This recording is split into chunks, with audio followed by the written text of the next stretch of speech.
Arlington National Cemetery stretched before him in perfect rows of white stones catching the early morning light. Colonel Jack Iron Blackwood stood motionless, his weathered face a testament to 32 years of military service. At 58, his 6-foot frame remained soldier straight, his dress uniform adorned with rows of ribbons that told stories few civilians could comprehend. His eyes, gray as gunmetal, fixed on a particular headstone. Frank Miller, Captain, United States Army, Desert Storm, Afghanistan, Bronze Star with Valor, Silver Star, Purple Heart. Jack knelt on one knee, ignoring the protest of joints battered by decades in tanks. He reached inside his uniform jacket and withdrew his own Purple Heart, running a callous thumb over its surface before placing it gently against the white stone. Been 20 years today, Frank. His mind drifted back to the Saudi desert, 1991. The roar of the M1A1 Abrams tank engine beneath him. The surreal green glow of night vision. His crew of the Iron Wolves tank battalion moving with precision born of countless drills and brotherhood forged in the crucible of combat training. The radio crackled with reports of Iraqi Republican Guard armor ahead. Sandstorm conditions, limited visibility. The Iron Wolves pressed forward anyway. Jack, then Captain Blackwood, commander of Thunderbolt, the lead tank in the formation. Through the thermal sights, he spotted them first. T-72 tanks, 12 of them, arrayed in defensive positions along what would later be called the 73 Easting Coordinate Line. The enemy had no thermal imaging. In the blinding sand, they were effectively blind. Gunner Sabot tank, Jack heard his own voice echo from the past.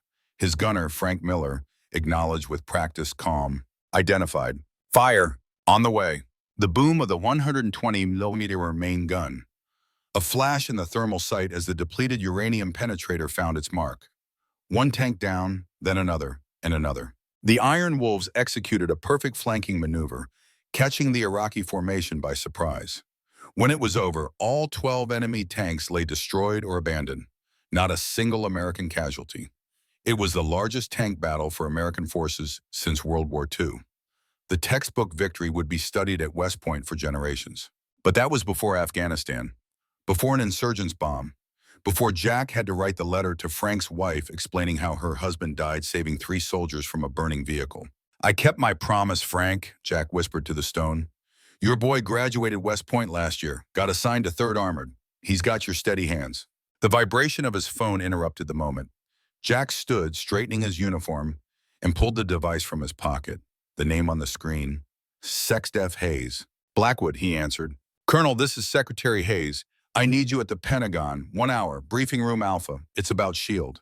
"Yes, sir." Jack ended the call, casting one final glance at his friend's grave. "Still watching each other's backs, brother. Just like always." He turned and walked through the sea of white stones, past the markers of men and women who had given the last full measure. His silent oath remained the same as it had been for decades. Protect the living soldiers from both enemy fire and the mistakes of politicians and profiteers. His car, a 10-year-old American sedan, waited in the parking lot. No flashy sports car or luxury vehicle for Jack Blackwood. His only concession to personal indulgence was the immaculate condition of the vehicle's exterior and the precision tune of its engine. Jack had always believed that how a man maintained his equipment told you everything about his character. As he drove toward the Pentagon, the Washington Monument rose in the distance, a silent sentinel overlooking a capital city where battles of a different sort were fought daily. Jack had never been comfortable in the political arena, preferring the clarity of the battlefield where enemies and allies were clearly defined. But in his role as senior military advisor since his retirement from active duty 2 years ago, he'd learned to navigate these waters. He parked in his designated space and made his way through security, his uniform and bearing earning respectful nods from younger service members he passed in the corridors. Despite being officially retired from active duty, Jack maintained the discipline and appearance of a serving officer. Old habits, forged over 3 decades, didn't fade easily. Briefing Room Alpha was Pentagon shorthand for one of the most secure meeting spaces in the building. Whatever SHIELD was, it carried the highest classification. Jack badged through 3 separate security checkpoints before arriving at a polished wooden door with a discreet electronic lock. Inside, 8 people sat around a horseshoe table. Secretary of Defense Thomas Hayes, a former Marine with a reputation for straight talk, nodded at Jack's entrance. Deputy Secretary William Collins, A career bureaucrat who'd never seen combat barely acknowledged him. Three generals from different service branches, two admirals, and a civilian, Jack recognized as the head of the Defense Advanced Research Projects Agency, completed the gathering. Colonel Blackwood, thank you for joining us, Hayes said, gesturing to an empty chair. You're familiar with everyone here? Yes, sir, Jack confirmed, taking a seat. Good. We're pressed for time, so I'll get right to it.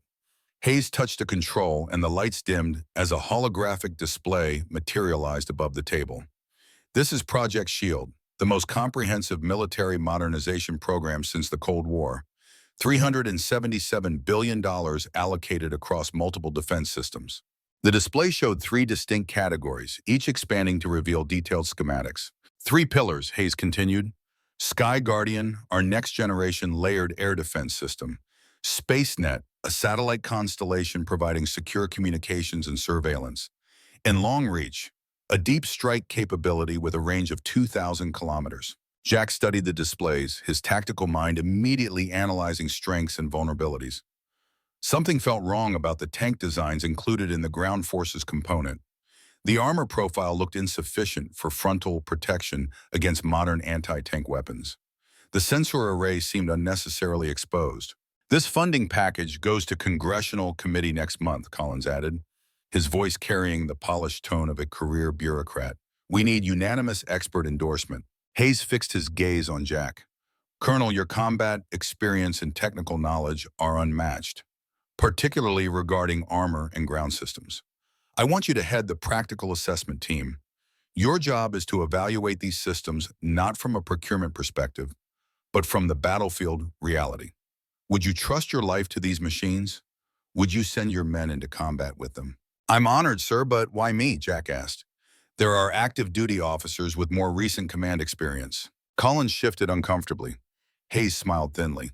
Because you're the only tank commander in American history to destroy 8 enemy tanks in a single engagement without losing a man, Hayes replied. And because you've never been afraid to tell the truth, even when it costs you a promotion. Jack recognized the reference to his testimony years ago about inadequate vehicle armor in Iraq. His candor had indeed cost him his general star, but had ultimately resulted in better protection for troops in the field. When do I start? Jack asked.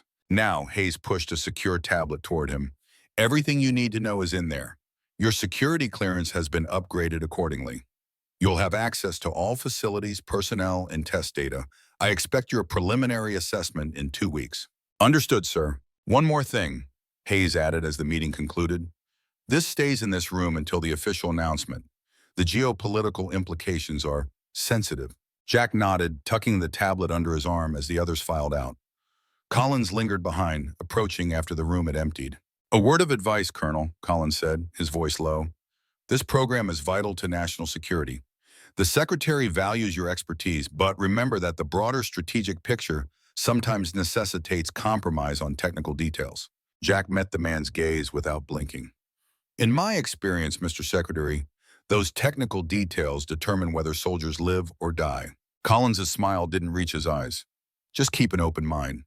He left without waiting for a response. Jack remained in the briefing room, activating the tablet. As he reviewed the schematics for the new M2 Thunder tank, his concerns deepened. The composite armor specifications showed a 30% reduction in thickness compared to the current Abrams standard. The electronic warfare countermeasures appeared vulnerable to known jamming techniques. Most troubling was the procurement timeline. Testing phases had been compressed to meet an accelerated production schedule. Jack had seen this pattern before. Political pressure to deploy systems before they were combat ready. It always ended the same way, with flag-draped coffins and grieving families. He made a note to check who had been awarded the primary contracts. In his experience, following the money usually revealed the truth behind rushed military acquisitions. 3 hours later, Jack pulled into the driveway of his modest single-story home in Arlington. No mansion or estate for a career soldier, even one who had reached colonel's rank. The American flag flew from a pole by the front porch. The lawn was neatly maintained with military precision. Inside, the living room walls displayed the story of his life. Photos of Jack in various theaters of operation, his tank crew through the years, awards and commendations, a framed letter from a president thanking him for his service. And prominently among them, A portrait of Catherine, his wife of 20 years before cancer took her while he was deployed. Her smile remained as radiant in the photograph as it had been in life. Beside it, a smaller frame held the last letter she'd written to him, her handwriting becoming unsteady as the disease progressed. Jack placed the secure tablet on his desk and moved to the kitchen. He opened the refrigerator, retrieved a beer, but then put it back unopened. Not tonight. He needed clarity. Instead, he poured a glass of water and moved to the worn leather recliner in his study.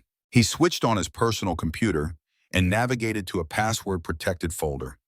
Inside were videos he seldom watched but couldn't bring himself to delete. He selected one labeled Desert Storm 73 Easting Feb 26, 1991. The grainy footage, recorded from his tank's combat camera, played across the screen. The thermal imagery showed ghostly shapes of Iraqi T-72s against the desert background. Jack heard his own voice, calmer than he remembered feeling, directing his crew. Frank's voice acknowledging fire commands. The main gun's report. The bloom of heat as enemy tanks erupted in flames. Then a moment that didn't appear in the official reports. An Iraqi tank commander escaping his burning vehicle, running through the sand. Jack's order to cease fire. His decision to capture rather than kill a fleeing enemy. That man would later tell intelligence officers where to find 3 American prisoners. For that action alone, Jack had received the Silver Star. But it wasn't the medal that mattered to him. It was knowing he'd made the right call in a moment where it would have been easier to keep shooting. The doorbell interrupted his thoughts. Jack closed the video file and moved to the front door, checking the security camera first. A woman in her mid-50s with auburn hair streaked with silver stood on his porch, dressed in a tailored suit that marked her as either a high-level executive or a politician. Jack opened the door, recognition dawning. "Senator Thompson?" Sarah Thompson offered her hand. "Colonel Blackwood, thank you for seeing me without an appointment." "Hard to refuse a member of the Senate Armed Services Committee," Jack replied, stepping aside to invite her in. "Though I'm curious how you knew where I live." "My father was a tank commander in the 2nd Armored Division in World War II, she said, entering the living room. "When I was appointed to the committee, I made it my business to know our best combat leaders." Jack gestured to the sofa. "Can I offer you something to drink, Senator?" "Sarah, please." "And no, thank you." She sat with the practiced ease of someone accustomed to making herself comfortable in unfamiliar surroundings. "I imagine you're wondering why I'm here." The thought crossed my mind. "Project Shield." She watched his reaction carefully. "You've been brought in to assess it." Jack kept his expression neutral. "That information is classified." "Yes, it is." She removed a folder from her briefcase and placed it on the coffee table between them. "So is this." Jack opened the folder. Inside were contract documents, financial records, and meeting minutes related to Project Shield, specifically the awarding of primary contracts to Atlas Defense Corporation. "How did you get these?" he asked. "I sit on the Oversight Committee, Colonel. These are copies of official documentation." She leaned forward. "What troubles me is what isn't in the official documentation. The no-bid contracts, the technical requirement modifications made after Atlas had already designed their systems." Jack studied the papers, his concern growing. "Atlas isn't one of our traditional defense contractors." "They weren't," Sarah corrected. "Until 5 years ago, they were a minor player. Now they're positioned to receive over 60% of SHIELD's budget. Their CEO has remarkable political connections for someone so new to the defense sector." "Who is their CEO?" Sarah's expression tightened. "Richard Wilson." The name hit Jack like a physical blow. Richard Wilson, former captain in the U.S. Army, tank commander, and the officer Jack had reported for violation of safety protocols that resulted in the deaths of 3 soldiers during a training exercise in Germany 12 years ago. "Wilson," Jack repeated. "You're certain?" "Yes. And he's developed quite a relationship with Deputy Secretary Collins. They were at Yale together before Wilson joined the Army." Jack closed the folder. "Why bring this to me?" Sarah's eyes held a steely determination. "Because my father taught me that tank commanders tell the truth, even when it's unpopular. Because $377 billion is enough money to corrupt even the most principled individuals. And because I've read your record, Colonel, you've never hesitated to speak truth to power." "What exactly are you asking me to do, Senator?" "Exactly what Secretary Hayes asked. Evaluate these systems honestly, but with your eyes open to the possibility that something isn't right." She stood to leave. "These systems will equip our military for the next 30 years. If they're compromised by corruption or corner cutting, American soldiers will pay the price. After showing her out, Jack returned to the folder she'd left. As he reviewed the documents, patterns emerged. Atlas Defense had acquired several smaller defense contractors over the past 3 years, strategically positioning themselves to control key components of all three shield pillars. The next morning found Jack at Aberdeen Proving Ground, the Army's primary testing facility for combat vehicles. The sprawling Maryland installation had evaluated American armor since World War I. If there were concerns about the M2 Thunder tank, this was where the evidence would be found. Colonel James Cooper, the facility's director and a veteran of tank warfare in Iraq, greeted Jack at the main testing center. A bear of a man with 25 years of service, Cooper had served under Jack during Desert Storm. "Good to see you, sir," Cooper said, shaking Jack's hand firmly. "Though I suspect this isn't a social call." "Project Shield," Jack confirmed. Cooper's expression tightened almost imperceptibly. "Follow me." They walked through the massive hangar where various armored vehicles underwent testing and evaluation. Cooper led Jack to a secure room at the far end, entering a code on the digital lock. Inside, technical drawings and component parts of what Jack recognized as the M2 Thunder prototype covered the walls and workbenches. "What I'm about to show you doesn't leave this room," Cooper said, closing the door. "At least not until we know who we can trust." He activated a computer display showing comparative ballistic tests between the current M1A2 Abrams tank and the M2 Thunder prototype. "Standard penetration test using a Russian Kornet equivalent at 1,000 meters, Cooper explained, playing the video. The footage showed a test round striking both tanks. The Abrams armor stopped the projectile. The Thunder's armor failed catastrophically. "That's a 30% thinner composite," Jack observed. "Why would they reduce protection?" "Weight reduction for faster deployment by air," Cooper replied. "The official justification is that active protection systems will intercept incoming rounds before impact." "And do they?" Cooper played another video. "Sometimes, but the system fails under multiple simultaneous attacks. Any near-peer adversary would use saturation tactics." Jack studied the footage, his concern deepening. "What about the electronics?"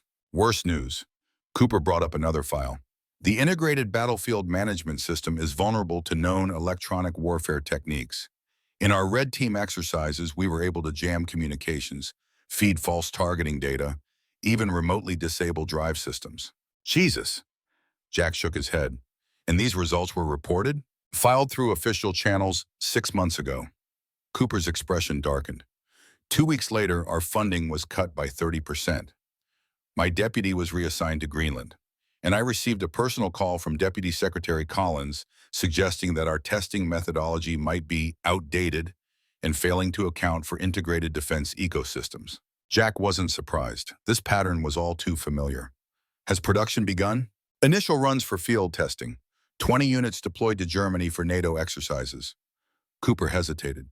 "Your son's unit, if I'm not mistaken." Jack felt a cold weight settle in his stomach. Michael was testing these vehicles. If the vulnerabilities were as serious as Cooper suggested, his son and his men could be at risk even in training scenarios. "Who else knows about these issues?" Jack asked. "A handful of engineers and test officers. Good people. Concerned." Cooper's voice lowered. "We've been documenting everything off the official record. Insurance, you might say." Smart move. Jack had seen whistleblowers destroyed by the system before. Documentation was their only protection. "I need to see everything you have." "Already arranged." Cooper handed Jack a secure drive. Every test, every result, every communication about the M2, including the original design specifications before they were modified to accommodate Atlas Defense's production capabilities. Jack pocketed the drive. "Thank you, James. Watch your back." "Always do, sir." Cooper managed a grim smile. The old Iron Wolves stick together. Later that evening, Jack sat in his car outside the American Legion Post 176 in Springfield, Virginia. The modest building served as a gathering place for veterans of all ages, though the majority were Vietnam-era and older. Men and women who understood the real cost of war beyond budget numbers and political talking points.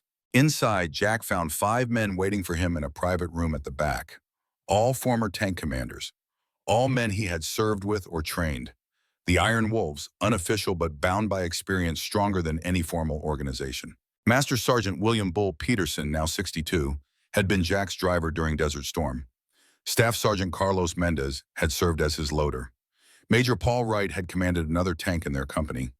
Lieutenant Colonel Henry Wallace and Major David Chen had served under Jack in later deployments. All had retired within the last decade. All had answered his call without hesitation. "Gentlemen," Jack began after securing the room, "thank you for coming." "When the old man calls, we answer," Peterson said, his massive frame belying his age. "What's the mission, sir?" Jack laid out what he had discovered about Project Shield and the M2 Thunder tank. He showed them the test results Cooper had provided and explained the financial connections between Atlas Defense and key decision-makers. "So they're cutting corners to pad profits," Mendez summarized, his voice carrying the edge of someone who had seen the results of such decisions firsthand. "Same old story." "With a new twist," Jack replied. "The scale is unprecedented, and the connection to William Collins and Richard Wilson suggests something beyond ordinary corruption." "Wilson," Wright spat the name. "Never thought that snake would slither so high." "His actions got 3 good men killed," Wallace reminded them, "and he walked away with a discharge that didn't even mention it thanks to his connections. Now he's positioned to put many more at risk," Jack said. "I need your help. Discreetly investigate each aspect of SHIELD. Peterson, you still work with the testing division at Fort Knox, right?" The big man nodded. "Got friends in every motor pool from here to Korea." "Good. I need real feedback from operators on the ground. Mendez, your security consulting firm has access to international weapons assessments?" "Yes, sir. I can get comparative data on Russian and Chinese systems without raising flags." Jack turned to Wright. "Your position at the War College gives you access to historical procurement records. I need to see how this pattern compares to previous programs." "Consider it done." "Wallace, Chen, your defense industry connections. I need to know which subcontractors were acquired or pushed out by Atlas, and who lost jobs or contracts when Atlas took over." Both men nodded their understanding. "What's your timeline?" Wallace asked. 2 weeks until my preliminary assessment is due. We meet back here in 10 days. Jack looked each man in the eye. "This stays between us until we have concrete evidence. We're dealing with powerful people and hundreds of billions of dollars." "Just like old times," Peterson grinned. "Outnumbered, outgunned, but never outfought." As the meeting concluded, Jack's phone rang. The screen showed a German country code, Michael. "Excuse me, gentlemen." Jack stepped away to take the call. "Michael, everything okay?" His son's voice came through clearly despite the distance. "Hey, Dad, yeah, I'm good. Just checking in." Jack could hear the hesitation in his son's voice. "What's wrong?" A pause. "How did you know something was wrong?" "I'm your father, and I was your commanding officer before that." "Spill it, Captain." Michael sighed. "It's these new tanks we're testing. The M2s. There's issues." Jack moved further from the others. "What kind of issues?" "Officially, just integration problems with NATO systems. Unofficially, the armor feels thin, Dad. Like way too thin. We did a live fire exercise yesterday, and a standard RPG trainer round penetrated what should have been a deflection zone." "Was anyone hurt?" "No, it was a controlled test, but it shouldn't have happened." Michael's voice lowered. "And there's something else. The battle management system keeps glitching. Target identification failures, friend or foe misidentifications. Yesterday, it tagged a British Challenger as hostile." Jack felt his concern deepen. "Have you reported these issues?" "Through proper channels, yeah. But here's the weird part. 2 officers from DC arrived this morning. Not regular acquisition corps, suits. They've been pulling maintenance records and interviewing crews, telling us the problems are user error and operational misunderstanding of capabilities." "What's your CO say?" "Colonel Simmons is pushing back, but these guys have pull. They're talking about replacing our testing battalion with one from 4th ID. Michael hesitated. "Dad, one of them mentioned your name, asked if we'd spoken recently. It felt off." Jack chose his words carefully, aware the call might not be secure. "Keep documenting everything. By the book. I'm looking into some acquisition issues stateside that might be related." "Roger that." Michael understood the subtext. "How's everything else? You seeing anyone yet?" The sudden shift to personal matters confirmed his son had picked up on the need for discretion. "Just the usual ghost, son, Arlington yesterday. Frank's anniversary, I remember too. He'd be proud of you." "Hope so." Michael's voice carried the weight of living up to a heroic legacy. "Hey, I gotta run. Early patrol tomorrow. Love you, Dad. Love you too. Be careful." Jack rejoined the others, his mind racing. The issues Michael described matched Cooper's findings exactly. But the presence of non-military personnel questioning crews and specifically asking about Jack crossed a line from professional concern to personal. "Everything okay?" Peterson asked. "My son's testing the M2 in Germany," Jack explained, "having the same issues Cooper documented, and someone's taking an interest in our communication." The men exchanged glances, the implications clear. "Then we're already on someone's radar," Wallace said. "We need to move carefully." "Agreed," Jack nodded. "But we also need to move quickly. The initial 20 tanks are already in operational testing. If production ramps up as scheduled, hundreds more will follow within 18 months. And American crews will be riding into battle with inadequate protection," Mendez concluded. "Not if we can help it," Jack said firmly. As they departed, each man taking separate routes as a precaution, Jack considered the scope of what they were potentially facing. This wasn't just about faulty equipment or even standard corruption. The systematic undermining of test results, the strategic positioning of Atlas defense across multiple critical systems, and the personal connection to Collins suggested a deeper agenda. Jack drove home in silence, his tactical mind evaluating angles and options. The Iron Wolves were back in action, but this time their battlefield wasn't a desert or mountain range. It was the corridors of power in Washington, where victories were measured not in territory gained, but in lives potentially saved. At home, Jack transferred Cooper's files to his personal secure system and began methodically reviewing every document. The pattern became clearer with each page. Design compromises, test failures, revised requirements to match existing Atlas prototypes rather than battlefield needs. The evidence pointed to a process corrupted not just by money, but by deliberate intent to control the direction of American military capability. Around midnight, his phone chimed with a text message from an unknown number. "Parking garage, level B2, Pentagon City Mall, 0600 tomorrow. Come alone, a friend." Jack studied the message. It could be a trap, but it could also be someone with information who feared using official channels. The location was public enough to minimize risk, yet private enough for a discreet conversation. He would go, but he would go prepared. The Iron Wolves were on the move again, and their old commander intended to complete the mission, whatever the cost. Jack Blackwood stood at his window, looking out at the night sky over Arlington. Somewhere across the Atlantic, his son was preparing to test a tank with potentially fatal flaws. In offices throughout Washington, powerful men were making decisions that would shape American military capability for decades. And in a quiet suburb, a retired colonel was gathering his old crew for perhaps their most important battle. The stakes had changed since Desert Storm. The enemies wore different uniforms, if they wore uniforms at all.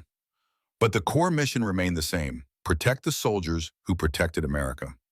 Jack had made that promise at Frank's grave, and he intended to keep it.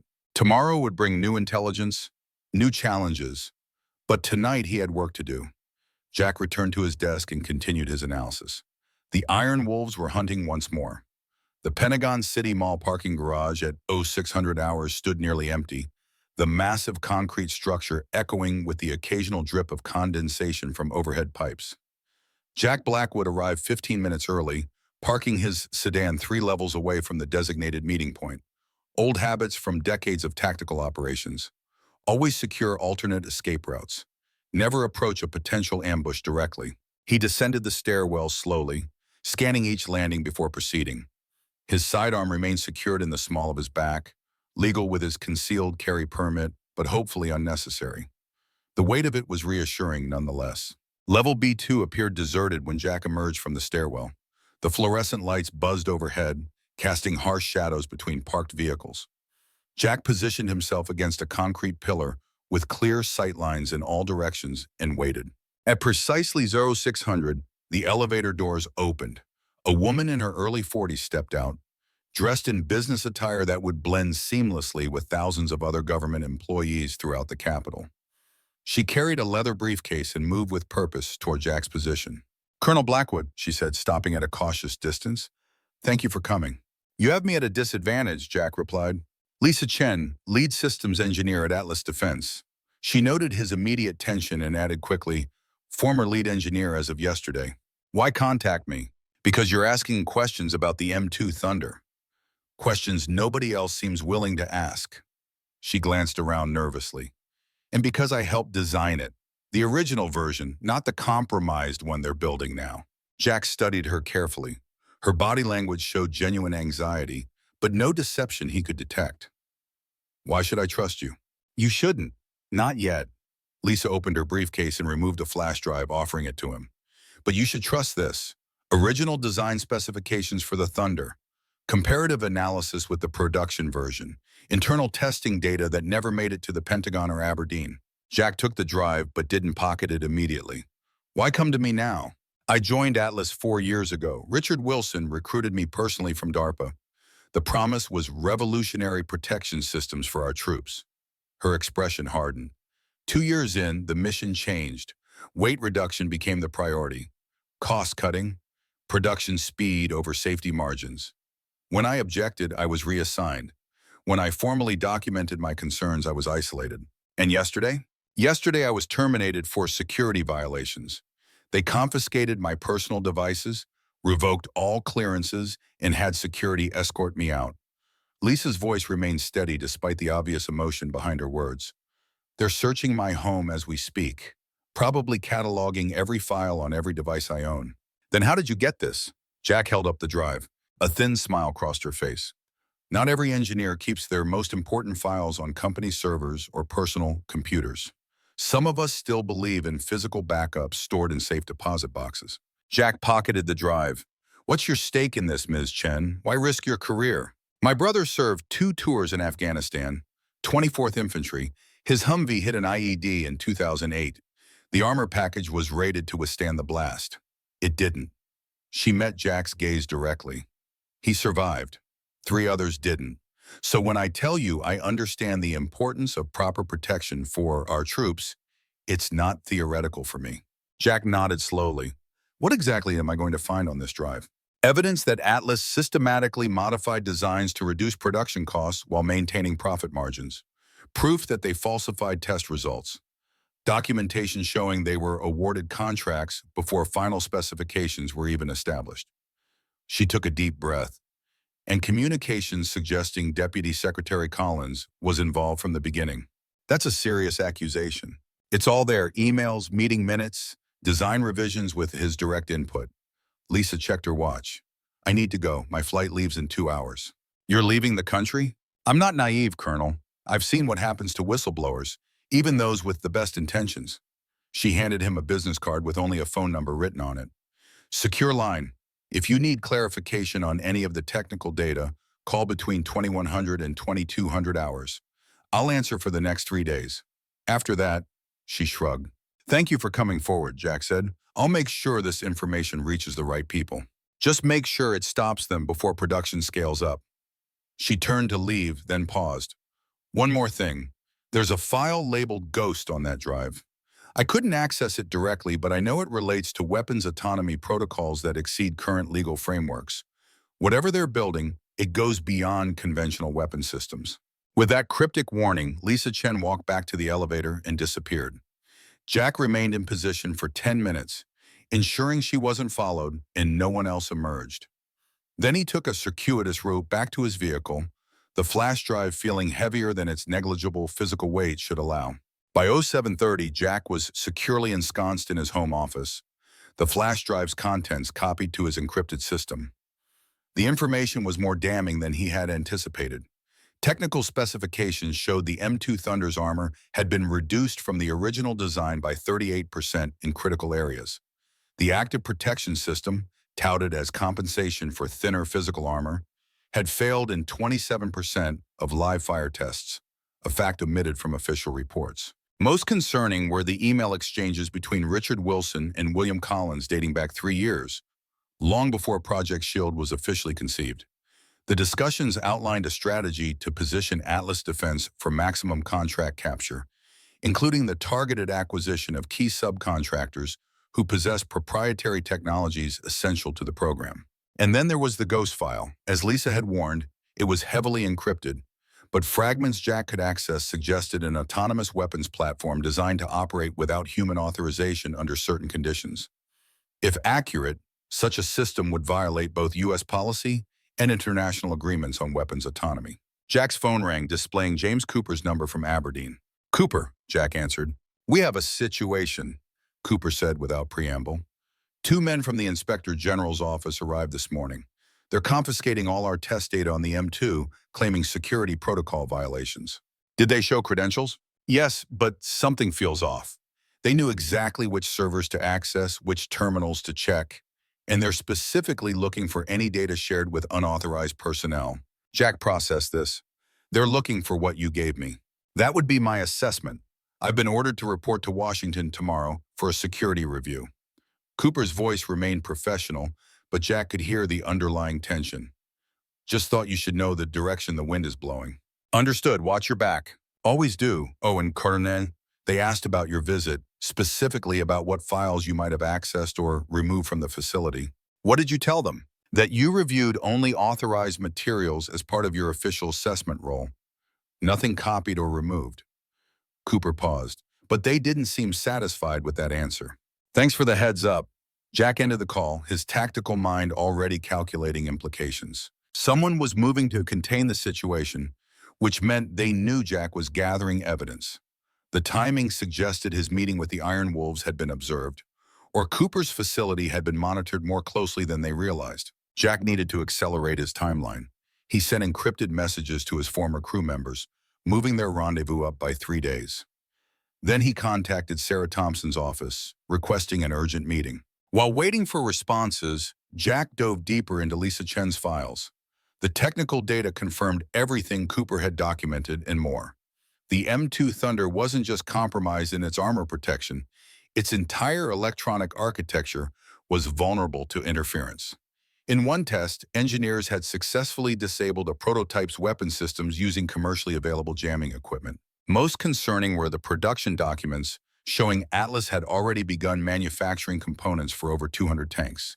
Despite the testing phase being incomplete, they were positioning for rapid deployment once final approval was granted. Jack's secure phone chimed with a message from Sarah Thompson, "My office, 1400 hours today." He arrived at the Hart Senate office building 15 minutes early, observing standard security protocols. Sarah's chief of staff escorted him directly to her private office, bypassing the usual waiting area. "Colonel," Sarah greeted him, rising from behind her desk. "Thank you for coming on short notice." "Senator?" Jack shook her offered hand. "I appreciate your making time." Once the door closed, leaving them in privacy, Sarah's formal demeanor softened slightly. "I assume this isn't a social call?" "No, ma'am." Jack placed a secure tablet on her desk. "I've found evidence confirming your suspicions about Atlas Defense and more." Sarah activated the tablet, scrolling through the files Jack had prepared. Her expression remained neutral, but the slight tightening around her eyes revealed her reaction to the contents. "This is extensive," she said finally, "and troubling, especially the communications between Wilson and Collins." "There's more," Jack said. "Aberdeen Proving Ground is being scrubbed. Test data confiscated, personnel questioned, someone's closing ranks." Sarah leaned back in her chair, considering the implications. The appropriations vote is scheduled for next month. Collins has been personally briefing key committee members, painting SHIELD as essential to national security in light of recent Chinese and Russian deployments. "It is essential," Jack acknowledged, "just not in its current form. These systems are compromised, Senator, not just ineffective, but potentially dangerous to the personnel depending on them." "What are you proposing?" "Delay the vote. Order a comprehensive independent review of all 3 SHIELD pillars. Bring in evaluators with no connection to Atlas or the current acquisition chain." Sarah shook her head slowly. "Collins has the votes locked down. The administration has made this a priority. Without irrefutable evidence of deliberate malfeasance, not just technical concerns, we can't stop this train." Jack tapped the tablet. "This isn't enough?" "For questions, yes. For accusations of corruption involving a Deputy Secretary of Defense, no." Sarah fixed him with a direct gaze. "You need to understand the political reality, Colonel. Collins has friends in both parties. He's positioned SHIELD as the cornerstone of American military readiness for the next generation. Anyone opposing it will be labeled as undermining national security. Even if it actually does undermine national security, especially then." Sarah's expression hardened. The bigger the lie, the more fiercely its architects will defend it. Jack considered his options. "What about a public hearing? Get this evidence on the record where it can't be buried." "Possible, but risky. Collins would have time to prepare counter-arguments, discredit sources, create alternative narratives." She studied him thoughtfully. "How far are you willing to go with this, Colonel?" All the way, Senator, whatever it just takes. Sarah nodded, seemingly having confirmed something to herself. Give me 48 hours. Continue gathering evidence, but keep a low profile. Something this systematic must have left more traces we can use. As Jack stood to leave, Sarah added, Be careful, Jack. Collins has spent his entire career building influence. He won't hesitate to destroy anyone threatening that power, including decorated war heroes. I'm not concerned about my reputation. You should be. Her expression softened slightly. Not for your sake, but for the effectiveness of what you're trying to accomplish. If they discredit you, everything you have discovered to become suspect. Jack nodded his understanding. Political battlefields operated by different rules than the deserts and mountains where he'd spent his career, but the objective remained the same. Achieve the mission while protecting your forces. As Jack left the Senate office building, he felt the distinct sensation of being watched. Nothing obvious, no suspicious vehicles or individuals standing too long in one place, just the soldier's sixth sense developed over decades in hostile territories. Rather than returning directly home, Jack employed counter-surveillance techniques learned during his military career. Multiple metro trains, doubling back on foot, entering a department store through one entrance and exiting through another. By the time he reached his neighborhood 2 hours later, he was reasonably confident he had shed any tail. His phone rang as he approached his house. Michael's number from Germany. Michael, he answered, everything okay? Not exactly. His son's voice sounded tense. 2 men from Washington arrived yesterday, supposedly conducting a standard review of our testing protocols. Let me guess, asking about equipment failures and your communications about them. Yeah, Michael sounded surprised. How did you know? Similar visits happening stateside. What else? They pulled me in specifically, asked about our conversations, wanted to know if you'd requested any documentation or photographs of the M2. Michael lowered his voice. Dad, what's going on? These guys aren't regular army. One of them barely knew the difference between a road wheel and a drive sprocket. I'm looking into some procurement issues with the M2 program. Seems I've touched a nerve. Jack kept his explanation vague, aware the call might be monitored. What did you tell them? That we've had the usual father-son talks. Nothing classified or operational. Michael paused. They didn't believe me, and now I've been reassigned, effective immediately. Jack felt a cold weight settle in his stomach. Reassigned where? Training rotation in Poland. Leaving tomorrow. Different vehicles. Different mission. The frustration was evident in Michael's voice. The whole testing team is being broken up and redistributed. Official reason is operational needs, but the timing is suspicious as hell. Listen to me carefully, Jack said, his voice dropping to ensure privacy even though he was alone. Document everything about these visits, names, questions asked, how they identified themselves, but be discreet and watch your back in Poland. You think I'm in danger? Michael sounded more curious than concerned, the confidence of youth. I think someone's sending a message to both of us. Jack chose his next words carefully. Remember when I taught you chess? Sometimes you have to sacrifice a piece to see your opponent's strategy. Michael understood immediately. You're the piece they're sacrificing? Trying to, which tells me they're worried about what I might find. Be careful, Dad. These Pentagon types don't fight fair. Neither do tank commanders when it counts. Jack allowed a small smile. Stay sharp in Poland. I'll handle things here. Roger that. Love you, Dad. Love you too, son. Jack entered his house, performing his usual security check before settling at his desk. Michael's reassignment was no coincidence. Someone was isolating Jack, removing potential allies and sources of information. It was a classic tactic: cut off intelligence, then disrupt command and control. The question was how far they would go. Reassigning personnel was within bureaucratic norms. But if the stakes were as high as Jack suspected, hundreds of billions of dollars in the future direction of American military capability, normal constraints might not apply. His phone chimed with an encrypted message from William Peterson. Package received, contents confirm Aberdeen data. Meeting location compromised. New rendezvous, Carter's fishing cabin. 0900 tomorrow. The old Iron Wolves communication protocols remained effective. Package meant Peterson had acquired additional technical data. Carter's fishing cabin was their designated emergency meeting location, a private property owned by a retired sergeant major from their old unit, located in rural Virginia beyond the Beltway's surveillance networks. Jack spent the evening analyzing Lisa Chen's files, cross-referencing with Cooper's data, and preparing a comprehensive briefing for the Iron Wolves. Around midnight, he secured everything in his hidden wall safe and tried to sleep. Old combat habits kicked in, 90-minute cycles, remaining partially alert even in rest. At 0500, Jack was already on the road, taking a deliberately circuitous route toward the Virginia countryside. He stopped 3 times to ensure he wasn't followed, changing vehicles at the second stop by meeting Peterson in a shopping mall parking lot and continuing in Peterson's truck. Carter's fishing cabin sat on 20 acres of wooded land alongside a small lake. The rustic structure belied its security features.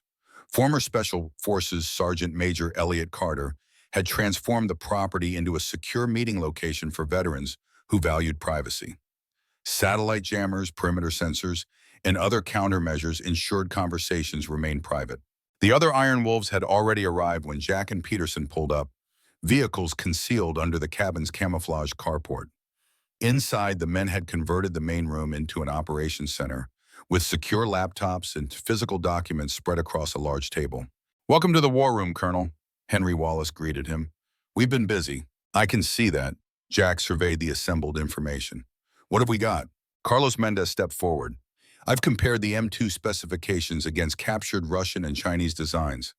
The production version of the Thunder has less effective frontal armor than tanks our potential adversaries fielded 5 years ago. The active protection system doesn't compensate either," David Chen added. "I obtained field testing data from Israel's trophy system and South Korea's equivalent. Both outperform the Atlas Apex system by significant margins, yet cost less per unit." Paul Wright pointed to financial documents displayed on one screen. Atlas Defense has acquired 17 specialized subcontractors in the past 3 years. Each held patents or proprietary technology essential to shield components. In 14 cases, they outbid established defense contractors by margins that make no financial sense unless they knew they'd recoup the investment through guaranteed contracts.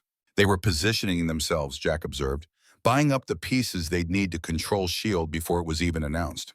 "Exactly," Wright confirmed. "And here's where it gets interesting. The funding for these acquisitions came through a network of investment entities. Tracking backward, 4 of them connect to a holding company where William Collins served as a board member before joining the administration." Jack absorbed this information. So Collins had a financial stake in Atlas's expansion. Not directly, but through associates and former business partners.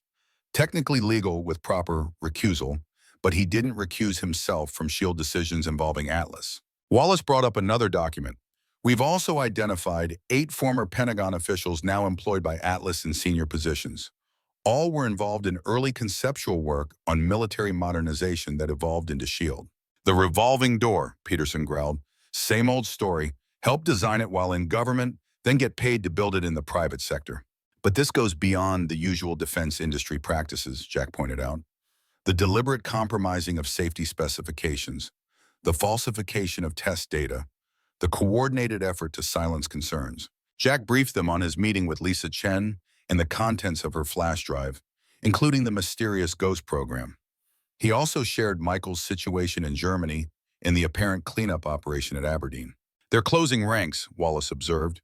"Standard containment protocol when an operation is exposed, which means we need to move faster." Jack laid out his strategy. "We have technical evidence proving the systems are compromised. We have financial connections suggesting conflicts of interest. What we need now is the why. SHIELD isn't just about money. There are easier ways for people at Collins' level to enrich themselves. This is about control of American military capability. I want to know why." The men nodded their agreement. Each took specific assignments focused on their areas of expertise and access. Peterson would leverage his connections in Army maintenance and logistics to track component failures not reported through official channels. Mendez would use his security consulting firm's international contacts to identify parallel programs in other countries. Wright would dig deeper into the financial structures behind Atlas. Wallace and Chen would focus on the Ghost program, attempting to crack its encryption and understand its true purpose. "We reconvene in 3 days," Jack concluded. "Maintain secure communications protocols. Assume you're under observation." As the meeting adjourned, Peterson pulled Jack aside. "There's something else you should see." He led Jack to his truck and retrieved a battered metal ammunition box from behind the seat. Inside was a manila folder containing photographs. These came from a buddy at Fort Hood, Peterson explained. Test unit there had two M2 prototypes. During night fire exercises, one experienced a catastrophic power system failure. Back hatches blew out. Jack examined the images. They showed severe damage to a tank's rear compartment, with particular concentration around the electronic systems housing. Casualties? 3 injured, 1 critical with burns. Official report blamed maintenance system error, but my contact says the same failure occurred in 2 other prototypes at different installations. Systematic design flaw, Jack concluded, being covered up. Exactly. Peterson's expression darkened. Just like those Humvees in Iraq 15 years ago? Same playbook. Blame the troops, protect the program. Jack carefully returned the photographs. Your friend took a risk sending these. He served under you in Desert Storm. Says that's worth any risk. Peterson secured the box. The old Iron Wolves still have pull, Colonel. More than Washington pencil pushers realize. Jack spent the return journey contemplating the expanding scope of what they faced. This wasn't just about flawed tanks. The systemic nature of the deception, spanning all 3 shield pillars, suggested a coordinated strategy with specific objectives beyond profit. 2 days later, Jack received a priority message from Wallace. Ghost encryption partially broken. Not what we thought. Urgent meeting required. They gathered again at Carter's cabin, security protocols even tighter than before. Wallace and Chen had worked continuously on the encrypted Ghost files, leveraging Chen's contacts in the cybersecurity community. Ghost isn't just a weapons system, Wallace began without preamble, his usual military formality stripped away by the urgency of his discovery. It's an integrated command and control architecture designed to centralize authority over all shield systems. Explain, Jack prompted. Chen activated a secure laptop displaying technical schematics. SHIELD has 3 pillars, right? Sky Guardian, SpaceNet, and Long Reach. Each presented as separate systems that work together. But Ghost is the hidden 4th pillar, the central nervous system connecting everything. That's standard integration, Jack noted. Modern military systems are networked. Not like this. Wallace shook his head grimly. Normal integrated systems still maintain unit-level autonomy. Individual commanders retain override authority within their battle space. Ghost removes that autonomy. It centralizes command authority at the highest levels, Chen continued, creates a direct chain from Washington to each weapons platform, bypassing traditional command structures. Jack processed this information. You're saying field commanders could be overridden from the Pentagon? Worse, Wallace replied. The system includes automated decision matrices that can initiate responses to perceived threats without human authorization under certain conditions. That violates standing orders on autonomous weapon systems, Jack said. Exactly, which is why it's buried under multiple layers of security classification. Chen brought up another document. The public version of SHIELD emphasizes enhanced battlefield capabilities and protection. The classified version highlights centralized command and reduced decision latency. But the Ghost architecture takes it further, removing human judgment from critical decision loops entirely under predefined scenarios. Jack leaned forward, studying the technical specifications. Who would have authority to activate these automated responses? That's the thing, Wallace said. Once implemented, the activation protocols require minimal human input. The system is designed to identify threat patterns and respond according to pre-programmed parameters. Only a very small group would have the ability to modify those parameters. A group led by William Collins, Jack concluded. Based on the authorization frameworks we've decoded, yes. Chen pointed to a section of code. The system requires 3 authentication keys, but one is designated as primary with override capabilities. That would be the Deputy Secretary's position. The implications were staggering. Beyond the safety issues and financial improprieties, SHIELD represented a fundamental restructuring of military command authority, concentrating unprecedented power in civilian hands with minimal oversight. This isn't just about money, Peterson said, voicing what they were all thinking. It's a power grab. The question is why, Jack responded. What's the end game? Collins is a bureaucrat, not a would-be dictator. Maybe not a dictator, Wright interjected, but definitely someone who believes in centralized authority over distributed command. His academic papers from Yale all emphasize efficiency through hierarchy. His business career showed the same pattern, consolidating decision-making in smaller, elite groups. And now he wants to apply that philosophy to the military, Jack concluded. Remove battlefield autonomy in favor of centralized control. With a system that can act automatically based on parameters he helps define, Wallace added. Whether that's a bug or a feature depends on your perspective. Jack stood, processing the full implications.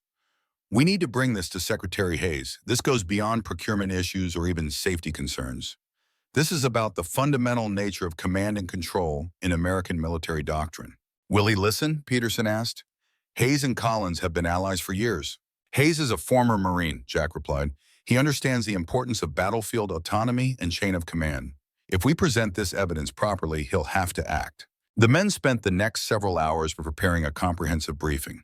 They organized the evidence into clear categories: safety deficiencies, financial improprieties, and command structure implications.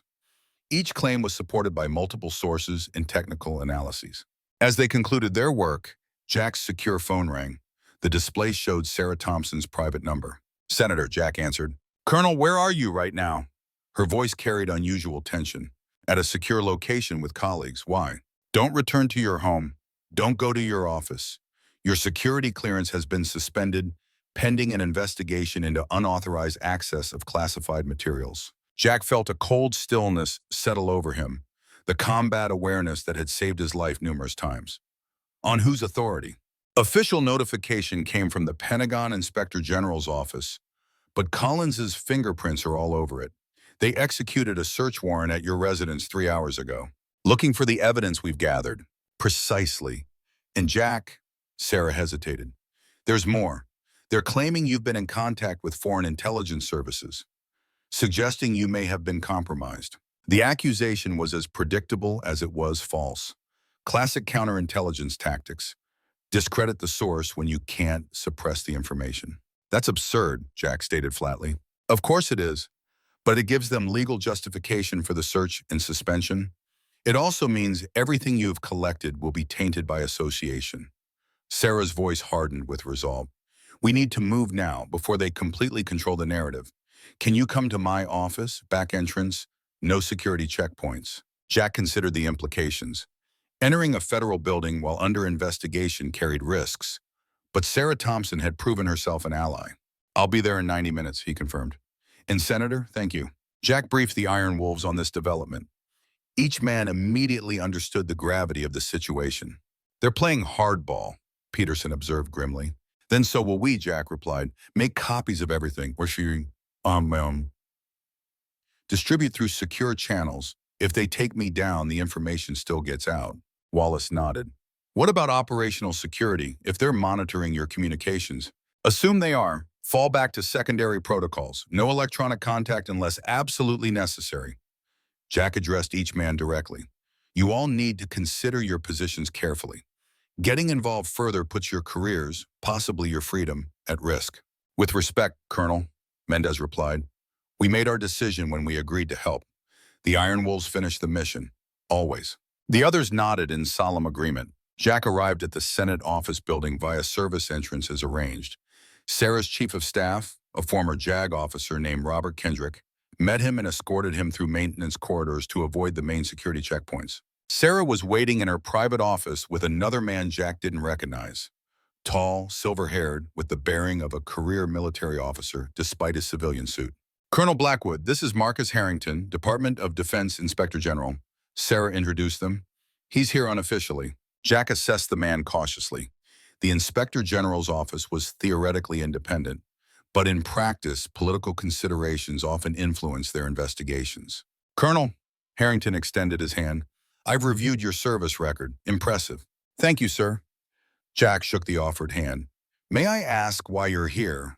Because I've spent 40 years in government service, and I can smell a political hit job from across the Potomac. Harrington's direct gaze matched his blunt words.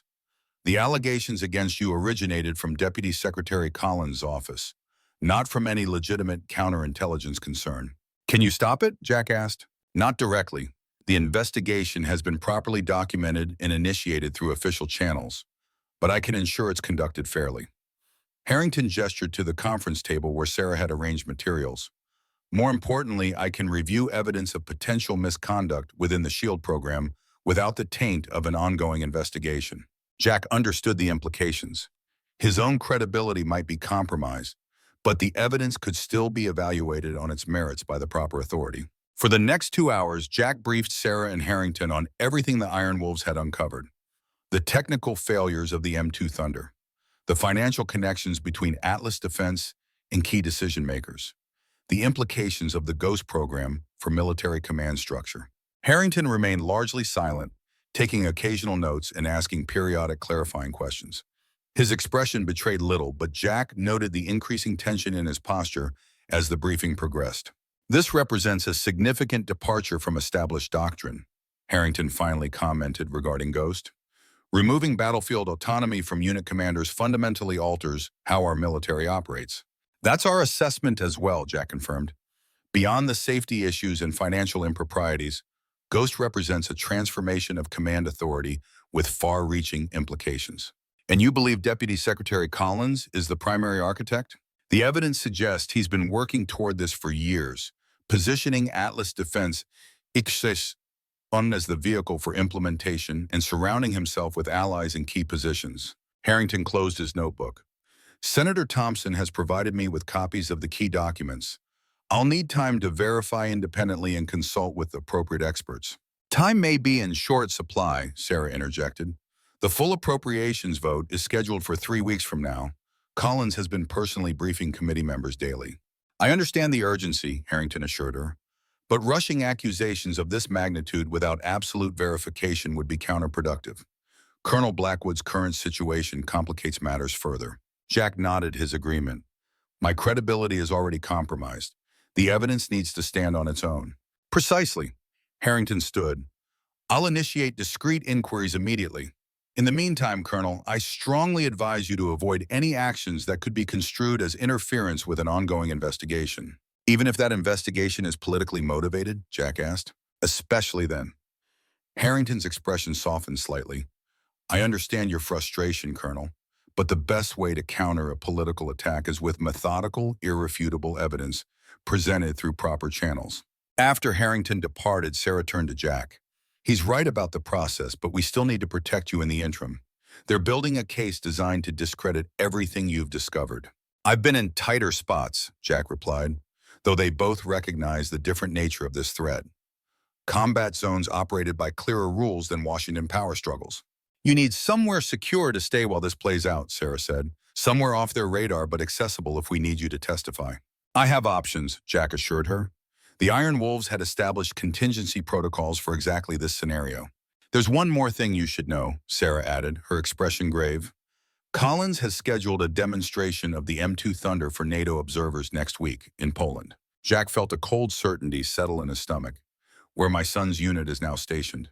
Yes, the official purpose is to showcase American commitment to European defense. But given the timing, they're using Michael's unit as a public relations tool, putting my son in prototype tanks they know are compromised. Jack's voice remained level, but the steel beneath was unmistakable. It appears so. Sarah studied him carefully. What will you do? Continue gathering evidence. Support Harrington's investigation. Follow proper channels. Jack met her gaze directly. But I will not allow my son or his men to be endangered for a publicity stunt with defective equipment. Sarah nodded, understanding the unspoken promise beneath his words. Be careful, Jack. Collins has the full weight of the Pentagon behind him, and he's already shown he's willing to use it. As Jack departed through the same service corridors, his tactical mind was already formulating contingency plans. The political battlefield had different rules than the deserts of Iraq or the mountains of Afghanistan, but the core principles remain the same. Identify the objective, secure intelligence, protect your forces, and neutralize the threat. The Iron Wolves had been activated for perhaps their most important mission, not against a foreign adversary, but against corruption within their own system. The stakes were measured not just in billions of dollars, but in the lives of soldiers who would depend on these weapon systems, including Jack's own son. His phone vibrated with an encrypted message from Peterson. Wilson holding press conference tomorrow, announcing accelerated M2 production schedule. They were moving faster than anticipated. Collins and Wilson were racing to create irreversible momentum behind S.H.I.E.L.D., knowing that once production lines were fully activated and international commitments made, even proven defects would be addressed through modifications rather than redesign. Jack composed a brief response. Proceed with Phase 2, all units confirm. One by one, acknowledgements came in from the Iron Wolves. Phase 2 meant going beyond investigation to active countermeasures, leaking key information to trusted journalists, contacting allied military attachés with technical concerns, activating networks of retired officers who still held influence within the Pentagon. The quiet phase was ending. The real battle was about to begin. And like every battle Jack had fought over his 32-year career, he intended to win, whatever the personal cost. Dawn broke over the Virginia countryside, casting long shadows across the aging pickup truck where Jack Blackwood had spent the night. 3 days had passed since his security clearance was suspended. 3 days as a fugitive of sorts, though no formal charges had been filed. The Iron Wolves had established a rotating security protocol, changing locations daily, maintaining their investigation, while staying beneath the radar of those hunting them. Jack checked his secure phone, 4 messages waiting in the encrypted channel, updates from his team, reporting continued progress despite the increasing pressure. Peterson had distributed technical documentation on the M2's flaws to trusted contacts throughout the Army's maintenance divisions. Wright had traced additional financial connections between Atlas Defense subsidiaries and offshore accounts linked to Collins's former associates. Mendez and Chen had compiled a comprehensive analysis of the Ghost System's command override capabilities. The most troubling message came from Wallace. NATO demo confirmed, 6 M2 prototypes, full live fire exercise scheduled. Michael's unit designated as operational crew. Jack felt the familiar cold focus that had served him through decades of combat. They were accelerating their timeline, pushing forward with the demonstration despite known safety issues. And they had deliberately placed his son in potential danger as leverage. He would not allow them to succeed on either front. Jack's secure line rang. Sarah Thompson. Senator, he answered. Jack, we have movement, Sarah said without preamble. Harrington's preliminary investigation has uncovered sufficient evidence to justify a full Inspector General inquiry. He's preparing documentation for the Secretary. Timeline? 3 to 5 days before formal notification. But Collins already knows something's coming. His office has been pulling project documentation and sequestering key personnel. They're covering tracks. And the NATO demonstration? Still proceeding. Collins is personally overseeing it. Sarah's voice tightened. Jack, there's something else. Michael's service record was flagged for review yesterday. Routine administrative procedure according to the official notification, but the timing is suspect. Jack understood the implied threat. They were targeting his son's career now. Do you have access to Secretary Hayes? Jack asked. Limited. Collins has effectively isolated him, controlling information flow and access. But I have a scheduled meeting tomorrow regarding appropriations. Tell him we need to meet. Secure location, no staff, no electronic devices. Tell him it concerns national security at the highest level. I'll try, Sarah paused. Jack, where are you? You sound like you're outdoors. Better you don't know my exact location, Senator. Plausible deniability. Understood. Stay safe. I'll contact you after meeting with Hayes. Jack ended the call and stared at the rolling hills surrounding the farm where he'd parked for the night.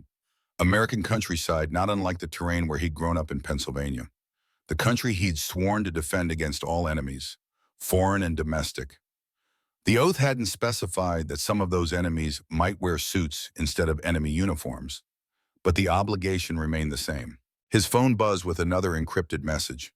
Peterson, meeting established. Pentagon source willing to talk. 1400 hours, original location. The original location referred to the American Legion Hall where the Iron Wolves had first gathered. A risky venue given their current situation, but sometimes the most obvious location provided the best cover. Few would expect them to return to a place already compromised. Jack arrived 2 hours early, employing a series of counter-surveillance techniques before approaching the building from the rear service entrance. Peterson waited inside with a man Jack didn't recognize. Early 50s, trim build, the rigid posture of career military despite the civilian clothes. Colonel, Peterson made the introduction.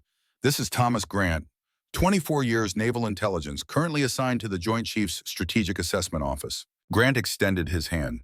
Colonel Blackwood, honored to meet you, though I wish under better circumstances. Jack shook the offered hand, studying the man carefully. How do you fit into this, Commander? I review technological integration proposals for next-generation systems, including Project SHIELD. Grant's expression was grim. 3 months ago, I submitted an analysis identifying critical vulnerabilities in the command and control architecture, specifically the override protocols in what they're now calling Ghost. What happened to your report?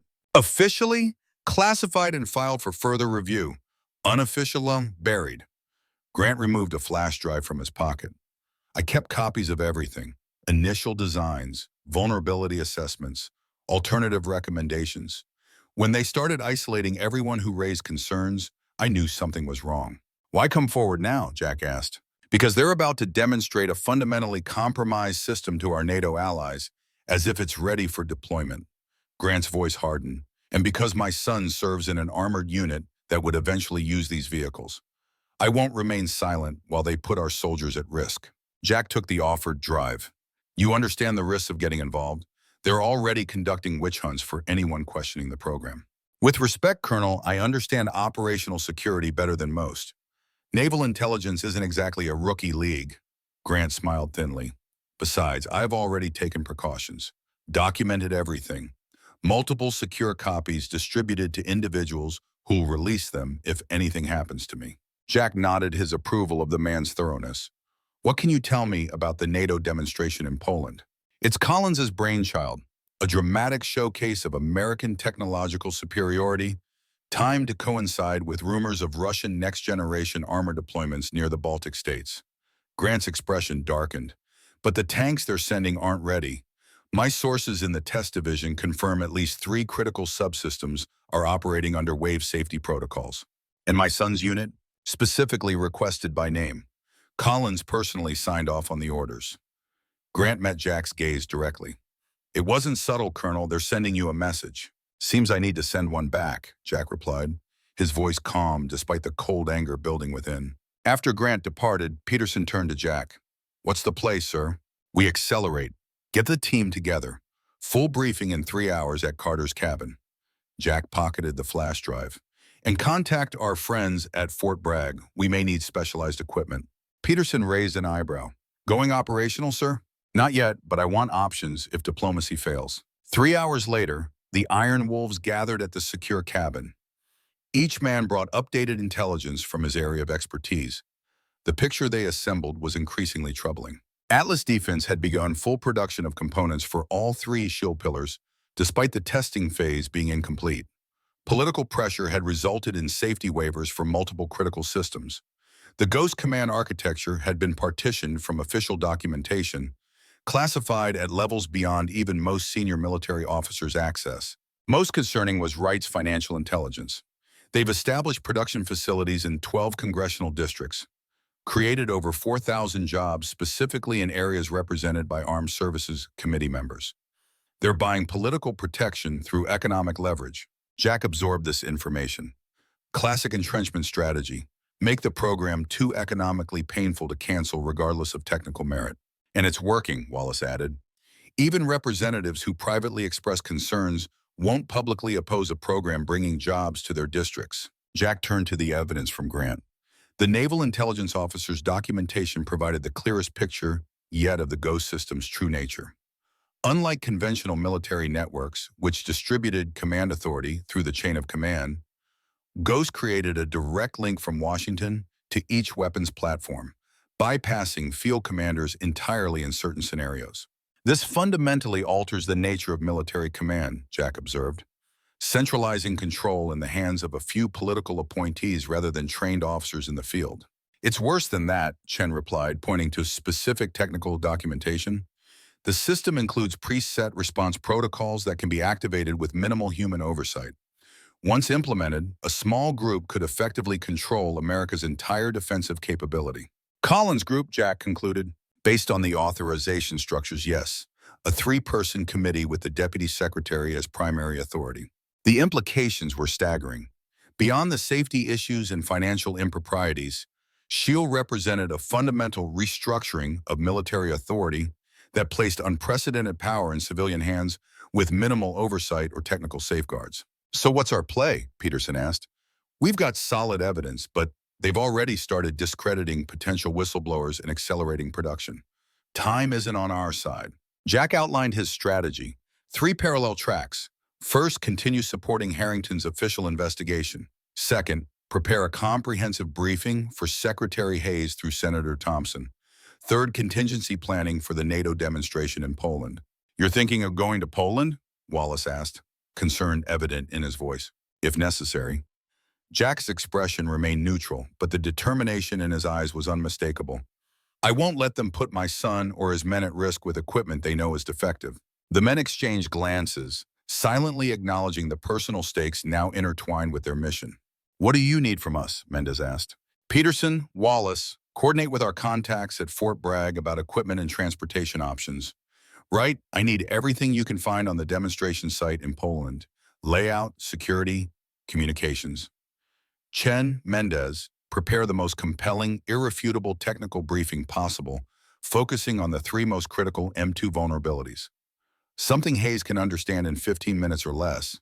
As the men set to work, Jack stepped outside onto the cabin's porch. The Virginia countryside stretched before him, peaceful in the afternoon light. So different from the deserts and mountains where he'd spent much of his career. Yet the mission remained the same: protect American soldiers from threats, whatever form those threats might take. His phone vibrated. Sarah Thompson. Senator, he answered. It's done. Hayes will meet you tomorrow. 2100 hours. His fishing cabin in the Shenandoah. He'll be alone. Sarah's voice was tense. Jack, Collins knows something's happening. He's called an emergency strategy session with key committee members, pushing for an accelerated appropriations vote. Can you delay it? I'm trying, but he's got the votes unless something dramatic changes the equation. Sarah paused. How's your situation? Progressing. We have compelling evidence from multiple sources now, including Joint Chiefs staff. The picture isn't pretty. Be careful tomorrow. Hayes is a good man, but he's politically savvy. He won't act without ironclad evidence. He'll get it, Jack assured her. The following evening, Jack approached Secretary Hayes's private fishing cabin with heightened situational awareness. The isolated property in the Shenandoah Valley provided natural security through its remote location, but Jack still performed a careful perimeter check before approaching the main building. Thomas Hayes awaited him on the covered porch, a tumbler of bourbon in his weathered hand. At 64, the former Marine general retained the physical presence that had commanded respect throughout his military career before transitioning to political appointment. Colonel Blackwood? Hayes nodded toward a chair opposite his own. Been a while. Mr. Secretary? Jack took the offered seat. Thank you for meeting under these circumstances. Circumstances you created, some would argue. Hayes studied him over the rim of his glass. Unauthorized access to classified materials. Unsanctioned investigation of approved defense programs. Consorting with individuals under counterintelligence review. All engineered by Deputy Secretary Collins to discredit legitimate concerns about Project SHIELD. Jack replied evenly. Hayes remained impassive. So you claim. I've known William Collins for 15 years, worked alongside him in 2 administrations. He's always demonstrated absolute commitment to national security. I don't question his commitment, sir. I question his methods and objectives. Jack placed a secure tablet on the table between them. Everything I've discovered is on this device. Technical failures deliberately concealed. Financial connections suggesting serious conflicts of interest. And most concerning, a command architecture that fundamentally alters how our military operates. Hayes didn't immediately reach for the tablet. Inspector General Harrington has already shared some of your allegations. Collins provided comprehensive rebuttals for each.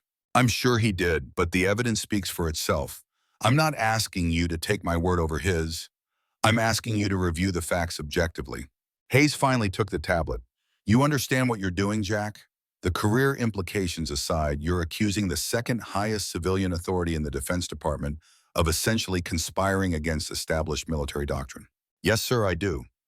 Jack met the secretary's gaze directly, and I would not do so without compelling evidence. For the next hour, Jack briefed Hayes on everything the Iron Wolves had uncovered. The technical failures of the M2 Thunder tank, the financial connections between Atlas Defense and key Pentagon decision-makers, the implications of the Ghost system for military command structures. Hayes listened without interruption, occasionally swiping to examine specific documents on the tablet. This NATO demonstration, Hayes said finally, you're certain they're proceeding with vehicles they know have critical deficiencies? Yes, sir. Multiple sources confirmed safety waivers were issued for systems that failed standard qualification tests. Hayes's expression hardened. And your son's involvement? Collins personally requesting his unit. Appears to be leverage against me, sir. A message that they can reach anyone, even family. The secretary set down the tablet, his expression unreadable. These are serious allegations, Jack, career-ending if proven false. And potentially life-ending for American soldiers if proven true, Jack countered, including my son. Hayes nodded slowly. I've known you since Desert Storm, Jack. Watched your career. You've never been one for political games or self-promotion. If you're bringing me this, I have to believe you consider it a genuine threat.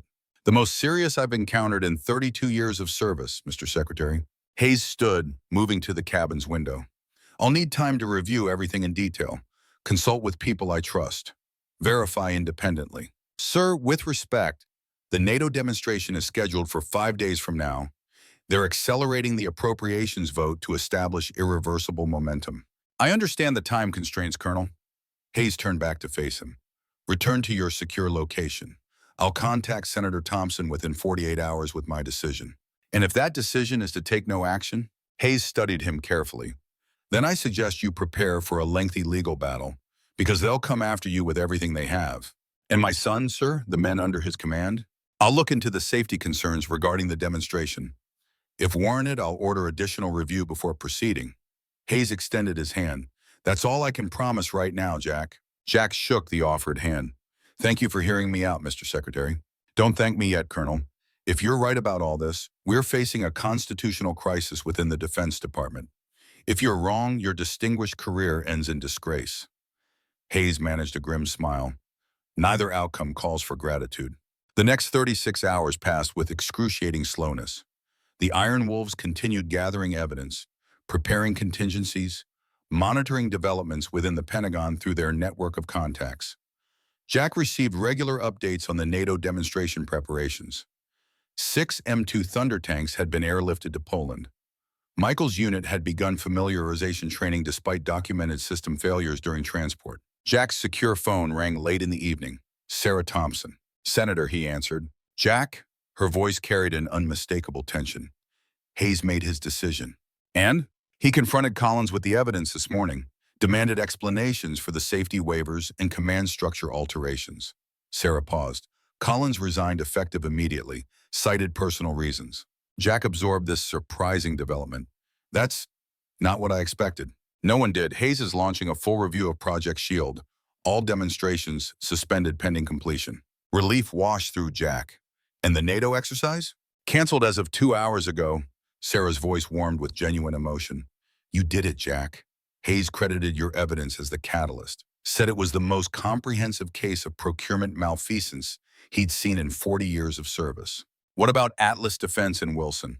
Trading halted on their stock pending investigation. Rumors of FBI involvement regarding the financial aspects. And my situation, the investigation against me, suspended by direct order from Hayes. Your security clearance is reinstated, though he suggests maintaining a low profile until the dust settles. Jack felt the tension of the past weeks begin to ease. Thank you, Senator, for everything. No, Jack. Thank you. Your courage saved American lives and potentially billions in misspent funds. She paused. Oh, and Jack, call your son. His unit's orders have been amended. They're returning to Germany tomorrow. After ending the call, Jack sat in silence for several minutes, processing the sudden resolution. Years of experience had taught him that victories were rarely so clean, especially when powerful interests were involved. Collins' immediate resignation suggested other factors might be in play. His suspicions were confirmed the following morning when Peterson called with new intelligence. Collins didn't just resign, Peterson reported. He disappeared. Private jet to an undisclosed location immediately after leaving the Pentagon. And get this, Richard Wilson has also vanished. Last seen boarding a private flight from Atlanta to the Caribbean. They're running, Jack observed, which means this goes deeper than we thought. There's more. Remember the Ghost Systems authorization structure? The 3-person committee with Collins as primary authority? Yes. Our Pentagon source identified the other 2 members. Both resigned this morning. Both have disappeared from public view. Jack processed this information. They had contingency plans, which means they anticipated potential exposure. Exactly. Whatever they were planning with Ghost, it wasn't just about military contracts or conventional corruption. Further intelligence gathered over the next 24 hours painted a disturbing picture. Collins, Wilson, and their associates had established elaborate escape routes in offshore financial structures months before Project Shield was even officially announced. Their actions suggested a coordinated strategy with objectives beyond financial gain. Jack's phone rang. Michael. Dad, his son's voice carried clear relief. We're wheels up in an hour, heading back to Germany. Good to hear your voice, son. Jack felt tension he hadn't fully acknowledged begin to release. How's the situation there? Strange. Everything flipped overnight. The M2s we were training on suddenly got redesignated as evaluation-only status. Our orders changed without explanation. Michael paused. You wouldn't know anything about that, would you? Let's just say some concerns were raised about the readiness of those vehicles for operational demonstration. Concerns like the drive system failures we experienced yesterday, or the targeting system glitches that nearly caused a friendly fire incident during night exercises? Jack felt a cold anger at the confirmation of the safety issues. Exactly those kinds of concerns. Well, whatever happened, the brass is suddenly very interested in our maintenance reports and safety observations. Documentation they completely ignored 3 days ago. Keep those reports detailed and accurate. They matter now. Will do. Michael's voice softened. Dad, were you in trouble? There were rumors about an investigation, security clearance issues, just some administrative confusion. All sorted now. Good. Michael clearly didn't believe the explanation but accepted it. See you stateside in a few weeks? Count on it. Love you, son. Love you too, Dad. 2 days later, Jack received a call from Secretary Hayes requesting his presence at the Pentagon. Despite his reinstated clearance, Jack maintained counter-surveillance protocols during his approach. Years of combat instincts weren't easily dismissed, especially when powerful adversaries might still have resources in play. Hayes greeted him in his private office, the space secured against electronic surveillance. Colonel? Hayes gestured to a chair. Thank you for coming. Sir? Jack took the offered seat, noting Hayes' unusually grave expression. What I'm about to share is classified at the highest level, Hayes began, without preamble. The Ghost system wasn't just a military command architecture. Based on technical analysis of the complete code, it appears to have been designed as an autonomous governance protocol with applications beyond defense. Governance protocol, Jack questioned. A system capable of making and implementing critical decisions with minimal human oversight across multiple domains.